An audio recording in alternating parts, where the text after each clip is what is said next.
Hello, this is going to be a video lesson on the Italian work, the Decameron.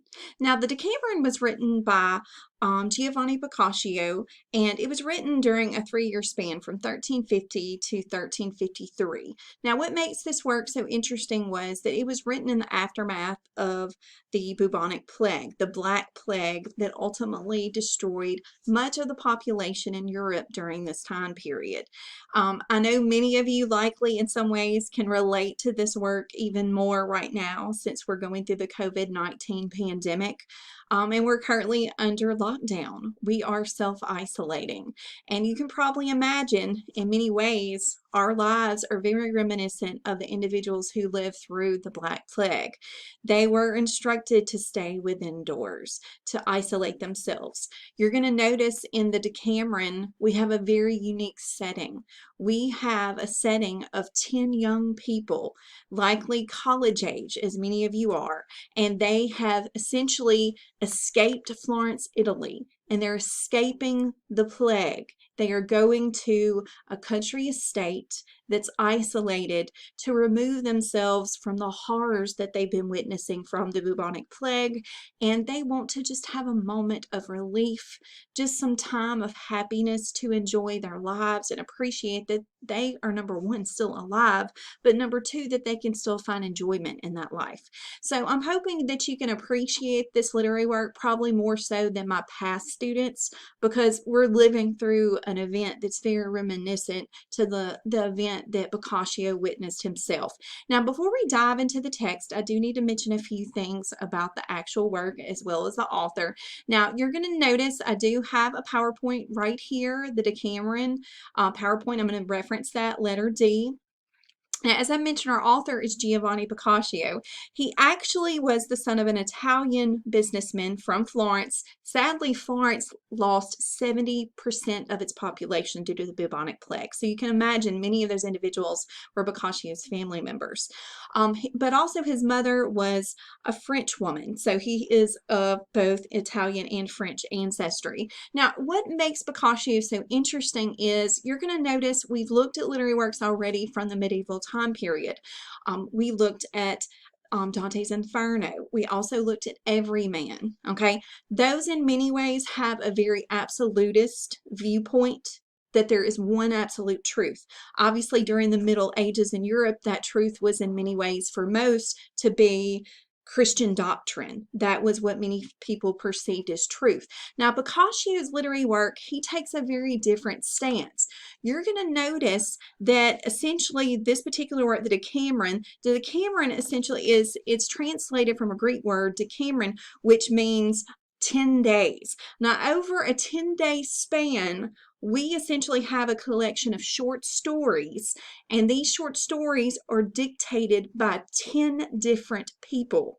Now, these 10 different people are 7 young ladies and 3 young men who are essentially of sort of an aristocratic group of individuals who, as I mentioned earlier, they are leaving the city to escape the bubonic plague to a more isolated area in the country. Now, you can imagine if these 10 individuals, okay, are each telling a story, okay, and they're going to be telling more than one story, that they are going to have different perspectives, different belief systems, okay.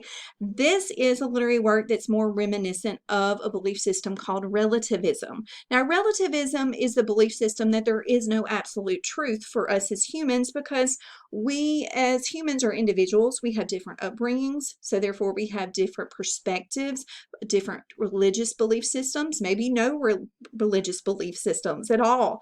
That is going to dictate our more subjective viewpoint of how we perceive things around us. So Boccaccio is very unique in this particular collection of short stories. The Decameron is actually a whole collection of short stories. We're just reading one short story today, but these short stories, they have different fictional speakers narrating the story, telling the story. How this comes about is those two individuals who are in this country estate, they decide to essentially have moments of enjoyment, do, non-competitive games. One of those is a storytelling game where they kind of imagine it's almost like when you're at camp, you're around a, campfire and you tell stories to pass the time.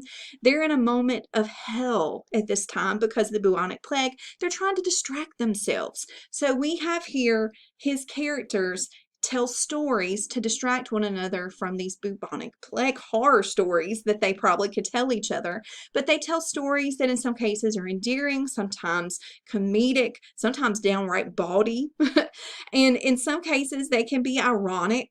Okay, now what's unique about these is you'll have one story that has one message or lesson, and then the very next story behind it contradicts everything in that, previous story, because these are supposed to be 10 different people telling these different stories. Even though Boccaccio's created these fictional characters, he has them think distinctly very different perspectives and belief systems, and he's kind of using this to kind of portray that idea of, again, relativism, not absolutism. And you can probably imagine during this time period of the medieval Europe, when the plague was going on, people were questioning themselves, questioning the world, questioning their belief systems. Now, I do want to clarify, as far as for Boccaccio, he was what was known as a Christian humanist. Okay, now he was of the Christian faith, but he held the belief, okay, that you could enjoy the present moment in life, the here and now.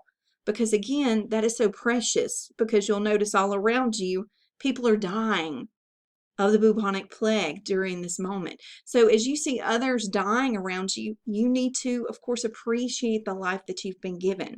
Rather than only concentrating on the afterlife, all your energy on God, he, and as well as other Christian humanists, said that you can enjoy life and its small pleasures in the moment. Obviously, not going against Christian doctrine if you were a Christian humanist, but again, I wanted you to understand that kind of image. Now, you're going to understand as far as the stories, if you decide to read some of the other short stories from the Decameron, they really don't have much in common except three themes.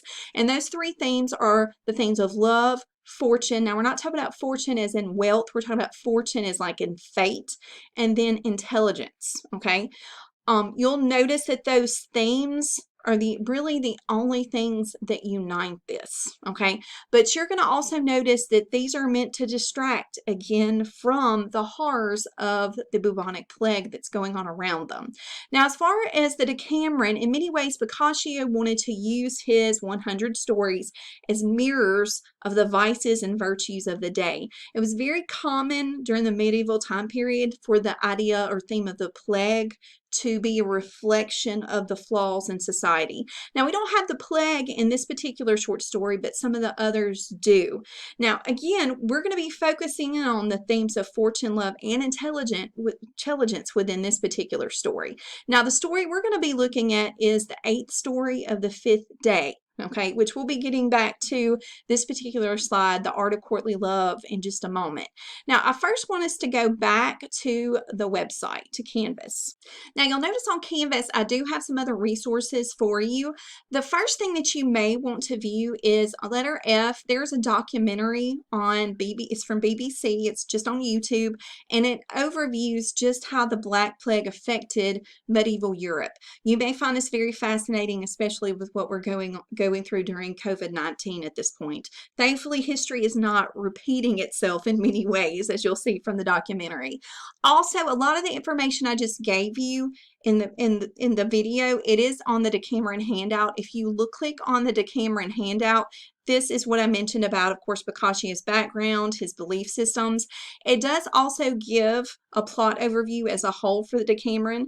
Now, I did want to mention one particular character, Philomena here. Philomena is actually going to be the storyteller of our story for today, okay, which is the 8th story of the 5th day.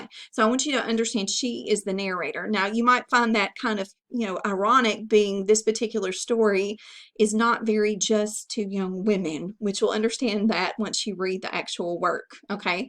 Now, as far as the actual work, you're going to notice that it's not in your textbook, it's going to be online. Now, if you click on the Decameron, now the actual Decameron, the eighth story, the fifth day, you're going to click on this and you're going to go to page 277. It's not a very long story, but 277 to 280.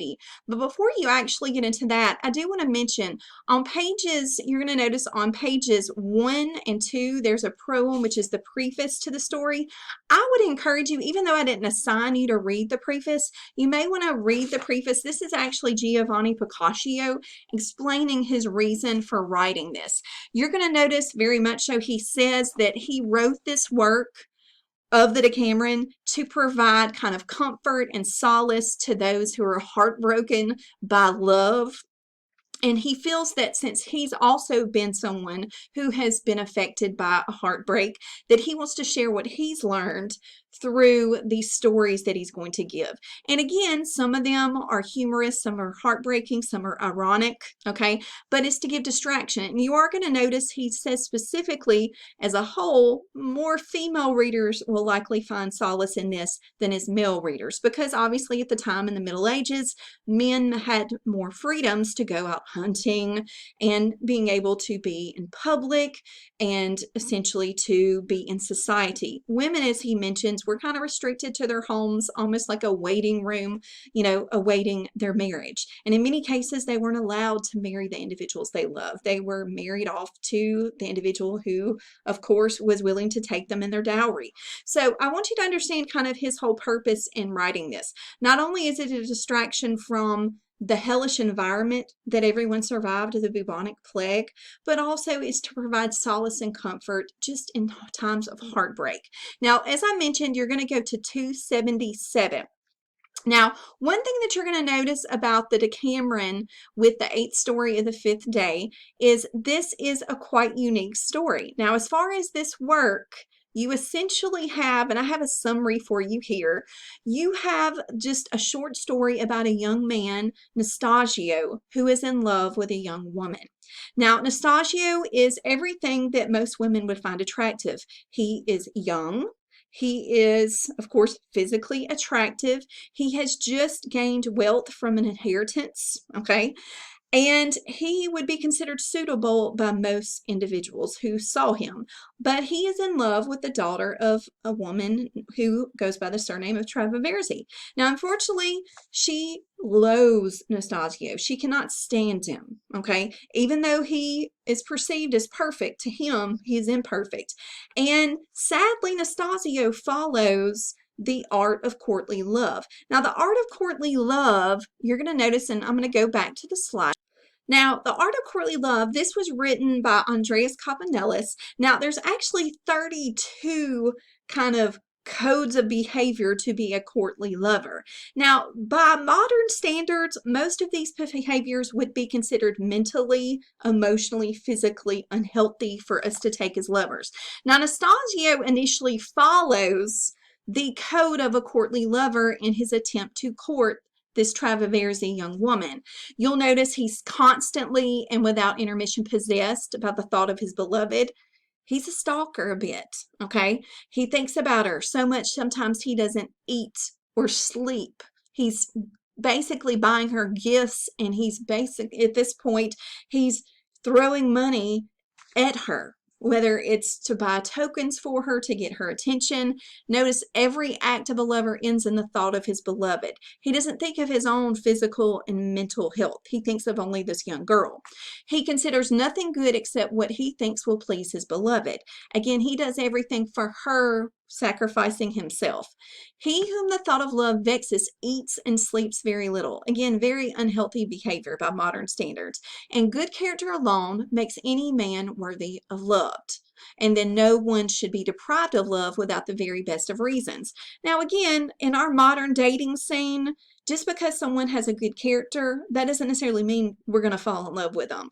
That doesn't necessarily mean that everyone should be showered with love and affection just because they're a good person, okay? There would be a lot of confusing emotions and entanglements if we still acted this way. But he actually believes this, and he goes about essentially trying to be a suitor and courting this young woman using these particular acts. But you'll notice it doesn't work. He's rejected. Okay, and that is when this particular plot kind of takes an interesting turn, which we're going to discuss in more detail in the next video.